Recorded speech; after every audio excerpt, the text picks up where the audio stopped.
कहर, वेंधळेपणाचा कहर. Like why I am so absent minded.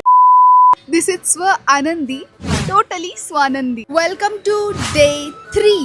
वेल, आज ॲक्च्युली माझ्यासोबत जरा गफलत झाली. म्हणजे एक्झॅक्टली काय झालं असं सांगायचं तर मी आज सकाळी लवकर उठले, आवरलं आणि मी कॉलेजला गेले.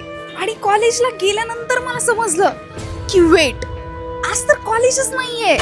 आणि मग काय, मी एक लॉंग ड्राईव्ह मारून परत घरी आले. आणि बरं, असं माझ्यासोबत एकदा झालंय का तर नाही, हे माझ्यासोबत ऑलमोस्ट 4-5 वेळा होऊन गेले की मी कॉलेजला गेले आणि मी तशीच परत आले तोंड घेऊन, बावळट सारखी गेले आणि परत तशीच आले मी तोंड घेऊन. दिस is how Vendhali I am. या कारणावरून लोक हसतात माझ्यावर की स्वानंदी, अगं तुला एवढं कसं. म्हणजे बेसिक असतं ना की सगळे जात नाहीयेत आणि मी एकटीच जातीये, म्हणजे याचा अर्थ काय समजायचा. पण असं पण काही नव्हतं की कॉलेजच्या ऑफिशियल आमच्या ग्रुपवर काही नोटिफिकेशन वगैरे आलं होतं, असं काही झालं नव्हतं म्हणून मी गेले होते. यार तुमच्यासोबत असं कधी झालंय?